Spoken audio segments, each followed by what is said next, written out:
आप सभी को जय मसीह की। जय मसीह। आइए देखते हैं कि हमारे जीवन में परमेश्वर आखिर काम करना चाहता है, क्योंकि परमेश्वर ने कहा है अपने वचन में कि मैं एक पवित्र आत्मा हूँ, मैं एक आत्मा हूँ। निश्चय है कि हमारी आराधना आत्मा और सच्चाई से करें। और परमेश्वर ने एक बात कहा है कि तुम मुझे कहाँ ढूंढते हो, इधर उधर ढूंढते हो। उस समय आप वचन में पढ़ेंगे बाइबल में मत्ती सुसमाचार में। मत बोला, चुपचाप रहा। कहा कि मत बोले, क्या है बोलते हो। प्रभु ने जब प्रभु गया था प्रार्थना करने के लिए, पहाड़ पे गया, उसके चेले भी साथ में गए और चेलों को प्रभु ने एक जगह अलग करके एक जगह गया तो उसका रूपांतर हो गया। वहां पे एलिया आया और साथ में मूसा भी आया और प्रभु तीनों लोग बात करने के बाद जब वहां से लोग चले जाते हैं, रूप बदल गया परमेश्वर का वहां एकदम। जब वहां से सब लोग चले जाते हैं, फिर जब प्रभु आता है तो उसके चेले कहते हैं कि प्रभु अच्छा होता कि मैं तेरे लिए यहाँ पे एक मंदिर, 3 मंदिर बनाता। प्रभु कहता है अरे मूर्ख, तुम मुझे कहाँ ढूंढते हो, तुम मुझे कहाँ ढूंढते हो, मैं तो तेरे हृदय रूपी मंदिर में निवास करता हूँ। यह शरीर आप वचन में पढ़ेंगे तो आप पढ़ेंगे अगर वचन में तो स्पष्ट परमेश्वर कहता है कि तुम, यह शरीर मेरे आत्मा का मंदिर है, यह शरीर मेरे आत्मा का मंदिर है, जो इसे बिगाड़ेगा मैं उसे नाश कर दूंगा। तो परमेश्वर है, हम जीवन में कहीं न कहीं पाप अधर्म करते हैं और हमारे जीवन में बीमारियां और समस्या आ जाती हैं। जब तक हम पाप से फिरेंगे नहीं तब तक हमारा समस्या या बीमारी साथ या पीछा छोड़ने वाली नहीं है। इसलिए हमें संपूर्ण मन से, हृदय से, आत्मा और सच्चाई से उस परमेश्वर जिसने हमें रचा और बनाया है उसकी आराधना और उसकी प्रार्थना करनी चाहिए। आइए एक गवाही लेके आते हैं आपके बीच में। देखते हैं भाई के जीवन में आखिर परमेश्वर ने कैसा काम किया, क्या समस्या थी इनकी, जानते हैं इन्हीं इसके द्वारा। क्या नाम भाई आपका? हमारा नाम भोला राम। भाई का नाम भोला राम है। घर कहाँ पड़ेगा भैया आपका? अलीपुर मदरा। अलीपुर मदरा जखनिया में, गाजीपुर जिला में भाई का घर है। और क्या समस्या थी आपको? समस्या से हमारा पूरा पैर और सब फूल जाता था। हाँ। पूरा शरीर फूल जाता था।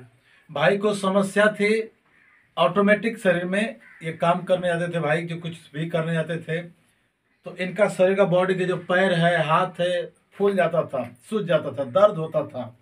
तो आपने दवा कराया? दवाई कराया, कुछ फर्क नहीं, फायदा हुआ। दवा कहाँ से आपने कराया? दवा जखनिया कराया, मऊ कराया, कहीं से फायदा नहीं हुआ। जखनिया में सरकारी अस्पताल में कराया, प्राइवेट में कराया? प्राइवेट में। प्राइवेट में कराया। जखनिया में प्राइवेट अस्पताल है, वहाँ पे भाई ने दवा कराया, वहाँ से रिलीफ नहीं हुआ तो भाई ने फिर जा करके मऊ में दवा कराया, वहाँ से भी कुछ रिलीफ नहीं हुआ। तब फिर आपको कैसे रिलीफ हुआ? यहाँ आए थे, प्रभु जी में आए थे, यहाँ से आए थे। जब कहीं से रिलीफ नहीं हुआ भाई को तो भाई ने प्रार्थना भवन में आए और इनके लिए प्रार्थना हुआ तो परमेश्वर ने इनको स्पर्श किया और चंगा हो गया। कैसे चंगा हो गया? प्रभु जी के लिए चंगा, प्रभु जी को चंगा किया। इनके जीवन की एक और बड़ी बात है कि एक समय था कि इनके घर के परिवार के लोग बहुत परेशान हो गए थे इनको लेके। वे थे, रात की तबीयत खराब हुई इनकी और इनका आवाज भी बंद हो गया, सांस भी फूल रही थी, एकदम खांसी आ रहा था, जा रहे थे लेकिन कुछ फर्क नहीं। दवा भी कराए, लोग इनके पास पड़ोस इकट्ठा होकर के भाई के इनको यहाँ तक कि 4 चक्का गाड़ी करके वाराणसी के लेके जा रहे थे लोग। लेकिन भाई ने कहा नहीं, मैं पहले भी नहीं जाऊंगा, मैं प्रार्थना करा लेता हूँ फोन पे फोन पे प्रार्थना कराने के बाद ही मैं कहीं जाऊंगा। लेकिन परमेश्वर का धन्यवाद हो, भाई ने फोन किया, भाई के लिए प्रार्थना हुआ, उसी समय परमेश्वर ने भाई को चंगा कर दिया। और फिर बाद में भाई भवन में आया, विशेष प्रार्थना के लिए हुआ और आज भाई आपके सामने अच्छे खासे। अभी कोई समस्या आपको है? अब समस्या नहीं, कुछ नहीं।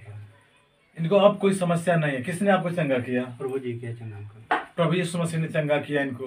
देखिए हमारा विश्वास, क्योंकि परमेश्वर की वचन कहते हैं कि धन्य हुआ मनुष्य जो परमेश्वर पे भरोसा रखता है। तो अगर हम भरोसा रखते हैं, विश्वास रखते हैं मेरे प्रियो, तो परमेश्वर आपके और मेरे जीवन में भी अपना अनुग्रह और अपनी आशीष देगा। जब आशीष देगा तब हमारे जीवन में पाप मिट जाएगा, अर्थात बीमारियां चली जाएंगी। क्योंकि परमेश्वर की वचन कहती है कि पाप की मजदूरी मृत्यु है, परंतु परमेश्वर का वरदान हमारे प्रभु यीशु मसीह में अनंत जीवन है।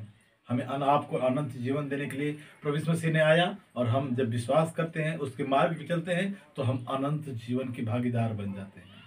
तो भाई के जीवन में परमेश्वर अनुग्रह किया इसके लिए भाई को, परमेश्वर को कोटि कोटि धन्यवाद करते हैं।